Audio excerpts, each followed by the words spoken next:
sumber energi yaitu biogas. Biogas. Ya, biogas sebagai sumber energi.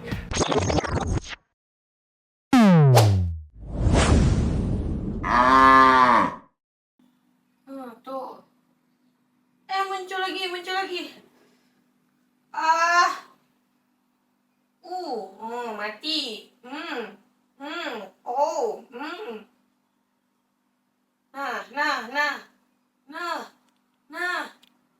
Mana sih mataharinya ini? Duh. Nah.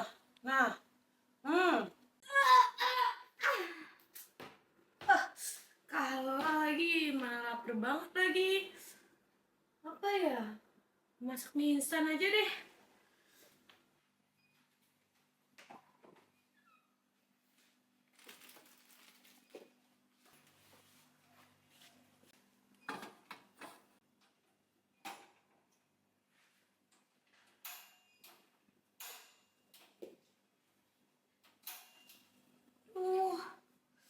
Habis lagi gasnya.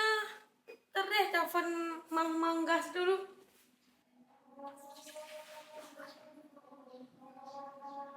Halo Pak. Iya Pak, ini gas di kos habis Pak. Nah, ini berapa ya Pak untuk gas yang kecil Pak? Oh, nggak bisa ya Pak yang kecil. Saya yang pink. Berapa Pak? 150.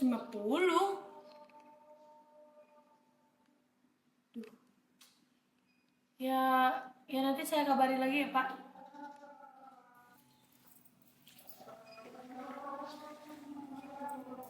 Cuma 5.000. Mana ya?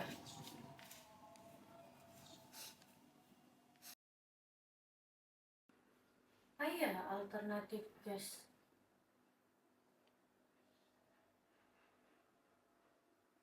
Ya susah lagi nih kita nih.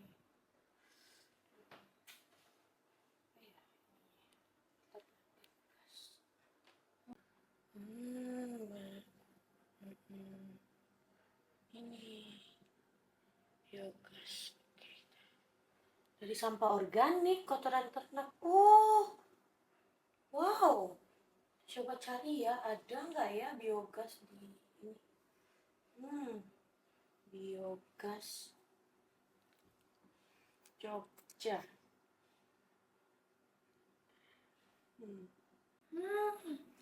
Seumbul-harjo Cangkringan ternyata ada nih di Jogja. Biogas dari kotoran sapi untuk menghemat pengeluaran. Mampu menghemat pengeluaran LPG setara 2-3 tabung gas LPG 3 kilo per bulan. Wow. Di mana ini? Apa kesana ya? Dekat sini. Cuma 15 menit paling ini. Sana deh.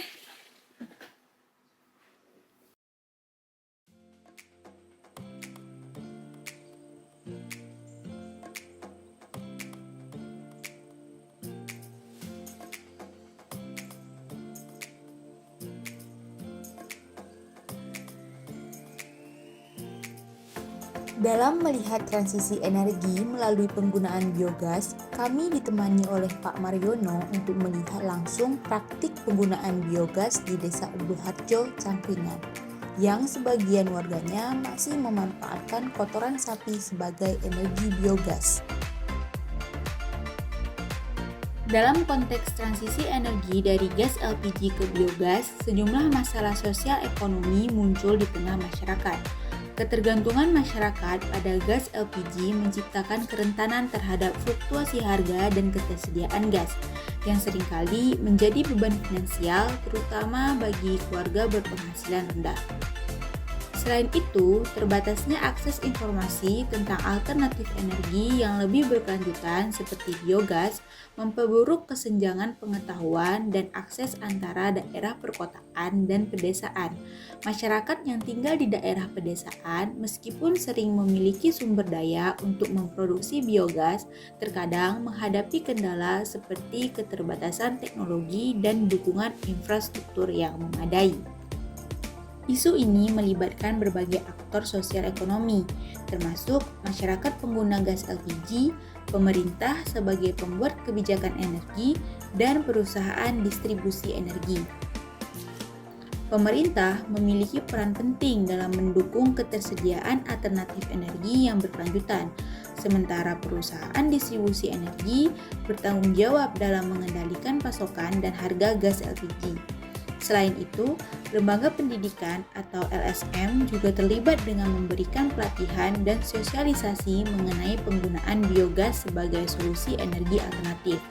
Di tingkat lokal, masyarakat di daerah pedesaan yang sudah menggunakan biogas juga berperan dalam mengedukasi dan menyebarkan informasi ke warga lain.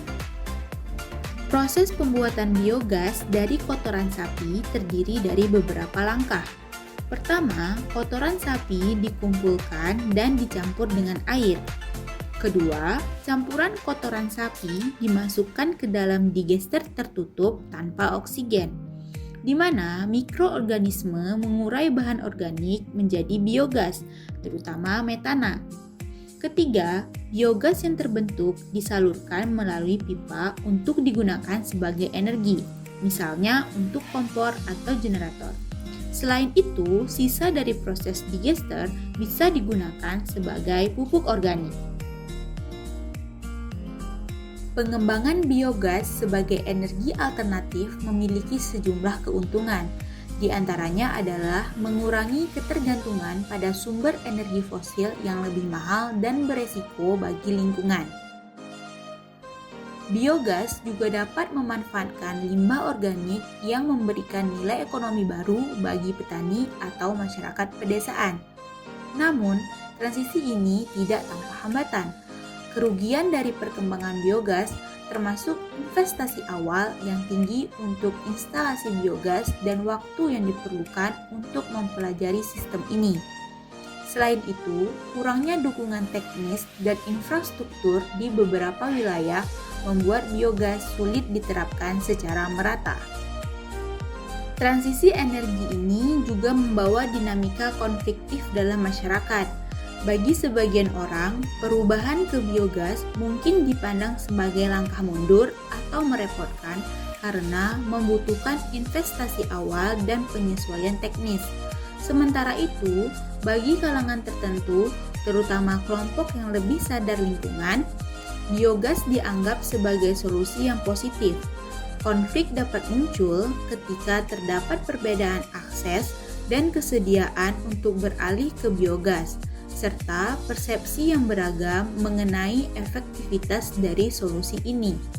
Selain itu, keberlanjutan kebijakan pemerintah dalam mendukung energi terbarukan seringkali menjadi tantangan, terutama di daerah yang belum merasakan langsung manfaat biogas.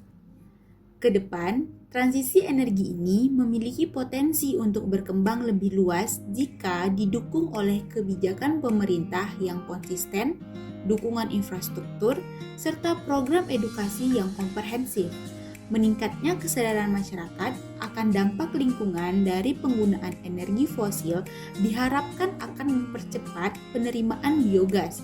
Di sisi lain, jika infrastruktur dan dukungan pemerintah tetap minim, maka adopsi biogas hanya akan terbatas di komunitas tertentu.